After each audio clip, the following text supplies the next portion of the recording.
Assalamualaikum warahmatullahi wabarakatuh. Jumpa lagi di channel Amin Robel. Kali ini saya akan mengajak teman-teman untuk berpetualang di Gunung Merapi. Jika Anda suka berpetualang, destinasi ini sangat cocok buat kamu. Sobat, Gunung Merapi ini terletak di daerah istimewa Yogyakarta. Wisata ini terletak di Kabupaten Sleman. Sebelum kita lanjut petualangannya, jangan lupa subscribe dan like and comment.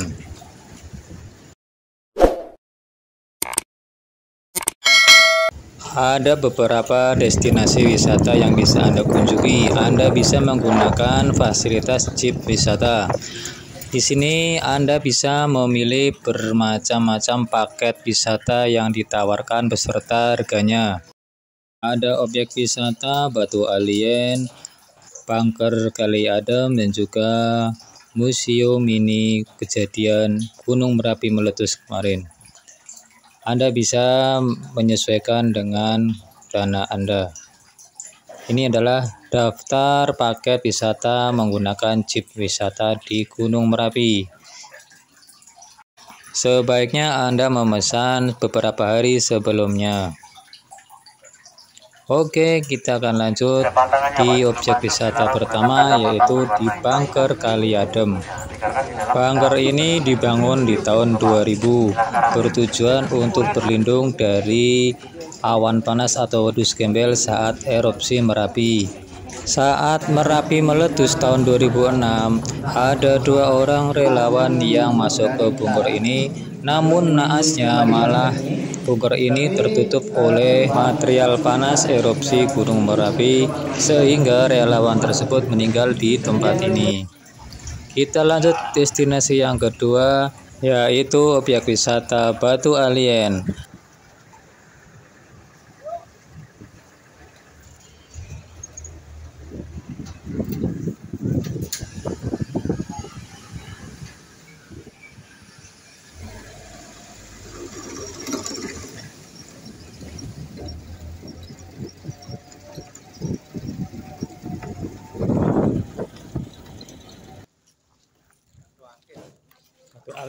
Dikatakan batu alien karena batu ini kalau diperhatikan mirip seperti wajah. Yang mana batunya nanti akan saya tunjukkan, dan nanti teman-teman bisa menilai apakah batu ini mirip alien atau tidak. Saya ucapkan selamat datang di objek wisata kita yang ketiga, yaitu jahat yang berpindah dari puncak Merapi pada erupsi tahun 2010. Batu ini berkeliling sebelah kiri maju ya. Pada saat itu batu alien tersebut dulunya di bawah batu itu adalah kandang sapi. Dan di sini dulu adalah sebuah kantong yang bernama 7 kilo dari puncak. Dan di depan itu juga yang disebut dengan tali gendol atau tali gendol. Karena pada erupsi Merapi, lahar panas ataupun lahar dingin akan masuk ke jalan tersebut atau ke tali gendol. Nah, ini adalah batunya teman-teman. Gimana? Apakah mirip wajah atau wajah alien? Atau nggak mirip sama sekali teman-teman? Nah, itu tergantung kita ya. Silakan komen di bawah. Tempat ini juga termasuk tempat yang terkena erupsi Gunung Merapi. Di sini banyak bangunan yang buatan ya. Seperti ini. Kita lihat ada perahu-perahunan yang cukup unik. Bisa dijadikan sebagai tempat selfie.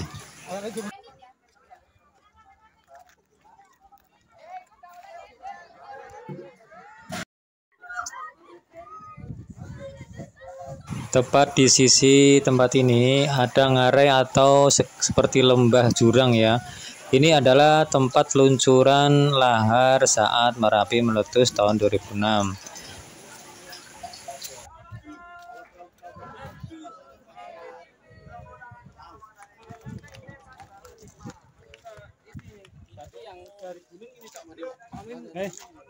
Mau video setiap jengkalmu.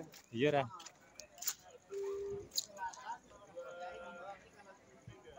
Emang di rumah di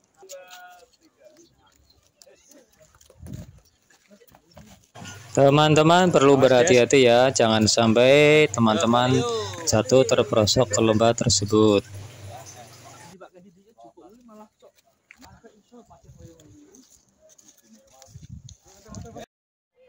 Ini ada beberapa spot foto yang bisa teman-teman gunakan untuk berfoto ria.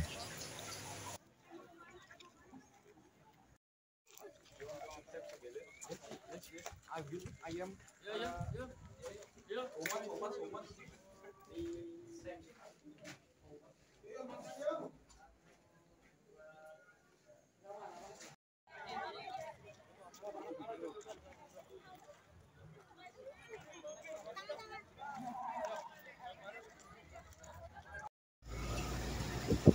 Kita lanjut ke destinasi berikutnya. Di sepanjang jalan banyak kita dapatkan objek wisata seperti The Lost Castle. The Lost ini adalah tempat-tempat di mana tadinya adalah rumah-rumah penduduk yang sudah ditinggalkan akibat erupsi Gunung Merapi. Kemudian tempat ini dijadikan objek wisata dengan nama The Lost World.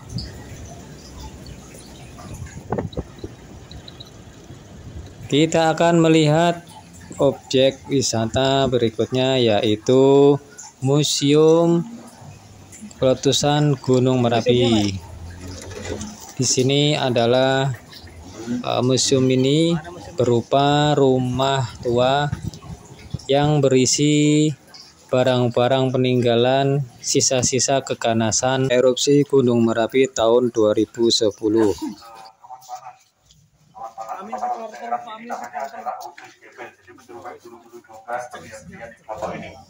Ini jarak tempuhnya sampai sekitar 20 kilo waktu letusan tahun 2010. Dan mengenai desa ini berjarak kurang lebih sekitar 7 sampai 8 kilo. Jadi ke bawah masih panjang lagi desa-desa yang terkena erupsi di tahun 2010. Di museum ini masih sama seperti rumahnya Mbak Marija tadi. Di sini terlihatnya di sini banyak gamelan anak musik dari wayang di antara itu ada tuan-tuan kami. Karena memang kebetulan daerah sini masih pernah sehingga di sini ada 5.000 lebih kami yang masih terkena erupsi. Dan tadi kita sampai di rumah Mbak Marija, tentunya kita belum bisa melihat rumah aslinya seperti apa. Rumah aslinya seperti yang terlihat di foto ini, Pak. Jadi ini rumah aslinya Mbak Marija, Mbak Marija tadi tinggalnya di sini nih, Pak. Tadi ada kayak makam. Ini adalah foto-foto kejadian erupsi Gunung Merapi tahun 2010.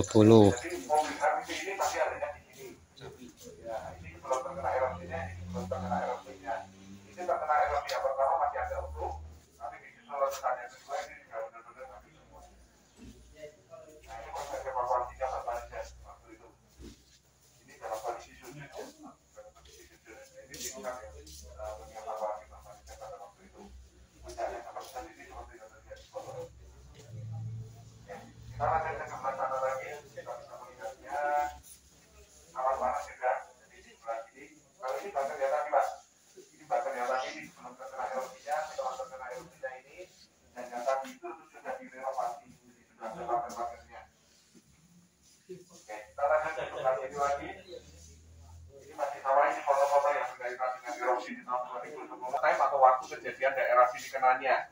Jadi daerah sini kenanya itu tidak bersamaan dengan letusan yang pertama yang mengenai Mbak Marija. Jadi setelah 1 minggu setelah Mbak Marija. Kita dengarkan sejenak penjelasan dari pemandu wisata tentang kejadian erupsi 2010. Jadi jam ini sebagai pertanda bahwa lava melewati desa ini jam 12:15 malam hari. Sedangkan kalau Mbak Marijan kan terkenanya di sore hari atau menjelang maghrib. Ya, terkena erupsi. Di sini, ini mobil EVV yang tadi, ini pendoponya sudah habis semua ini.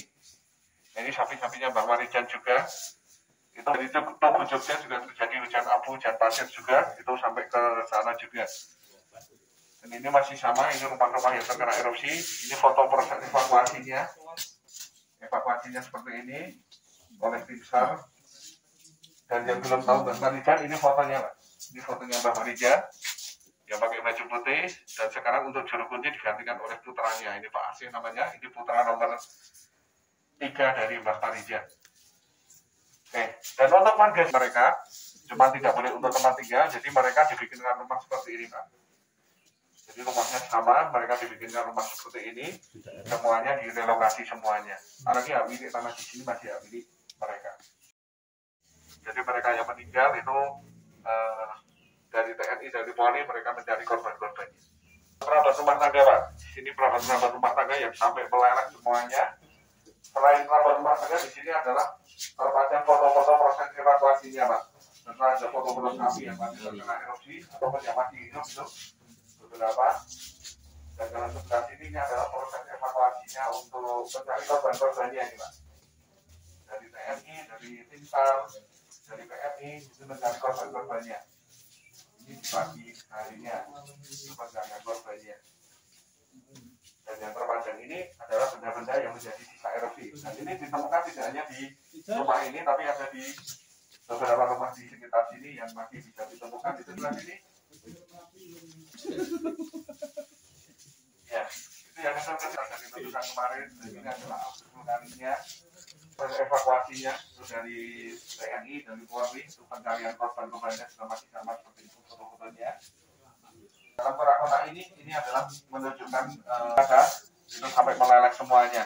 Padahal kena air mendidih saja tidak pecah ya, tidak pecah. Tapi itu kena awan panas itu semuanya sampai meleleh seperti ini. Ini foto-foto jelas-jelas yang level pada waktu itu lebih dari 500 derajat. Ya, itu tadi adalah foto-foto lahar panas. Sedangkan yang terpampang di sini ini adalah foto-foto dampak dari lahar dinginnya atau biasa disebut dengan lahar hujan. Jadi biasanya jalan-jalan air itu sudah terpenuhi oleh pasir dan batu sehingga hujan yang dari puncak Merapi itu akan menimbulkan lahar dingin seperti yang terlihat di foto ini. Oke, mungkin itu sedikit dari penjelasan dari kami tentang isi dari museum. Kalau sudah kita bisa berkumpul di depan museum. Cukup mengerikan ya sobat, suhu material erupsi mencapai 500 derajat Celcius yang mampu melelehkan kaca dari gelas.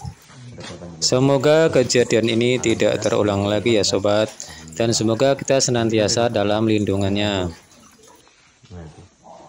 Jadi kalau Merapinya gede, di belakang ini gede banget Pak. Tapi saat ini karena mendung, menjemput Bang Marjan, tapi tidak mau turun Bang Marjan, terus ikut menjadi korban juga. Ini perbincangannya, ya. Kalau itu di puncak Merapi setelah erupsi, ya.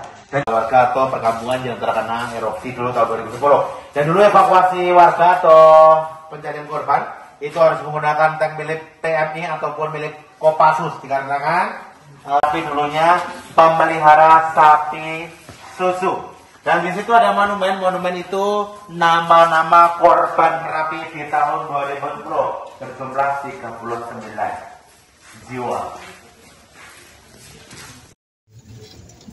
Nah, saatnya kita memacu adrenalin. Kita akan dibawa jeep wisata menuju ke titik air. Di situ kita akan dibasah-basahin oleh jeep. Ada 2 titik air yang bisa kita pilih, yaitu di sungai dan juga ada di kubangan air buatan. Jalan menuju lokasi sangat terjal dan curam. Jeep sengaja dipercepat agar kita semakin terguncang-guncang di atas jeep. Teman-teman perlu waspada, perlu pegangan yang erat, jangan sampai Anda terjatuh atau terbentur. Untuk keamanan kita akan diberi helm dan masing-masing jeep berkapasitas 4 penumpang dan 1 sopir. Kalau hujan tetap jalan enggak? Kalau hujan tetap jalan.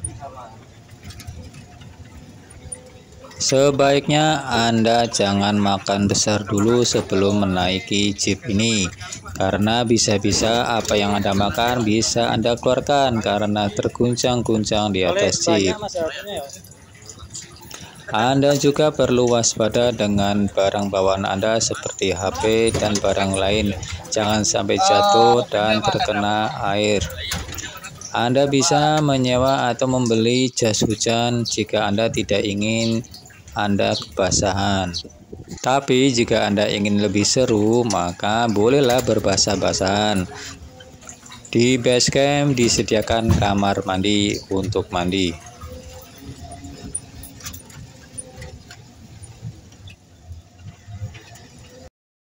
Kita hampir sampai di titik air.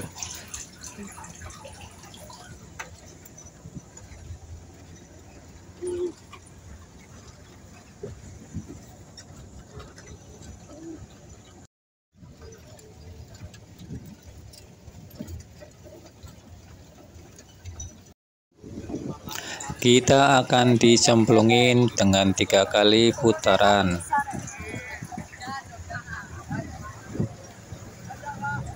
Kali ini kita diarahkan menuju titik air buatan, bukan di sungai ya. Nah, inilah tempat berbasah-basahan. Jangan lupa amankan HP Anda.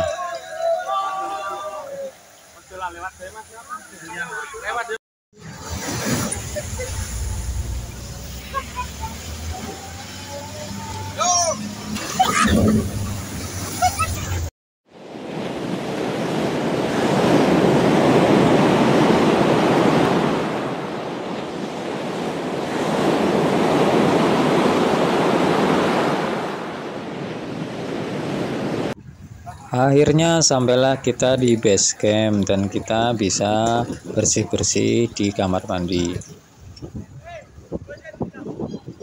Oke, itulah petualangan kita di Gunung Merapi. Jangan lupa like, comment, dan share. Sampai jumpa di petualangan berikutnya di channel Angin Robert. Dadah.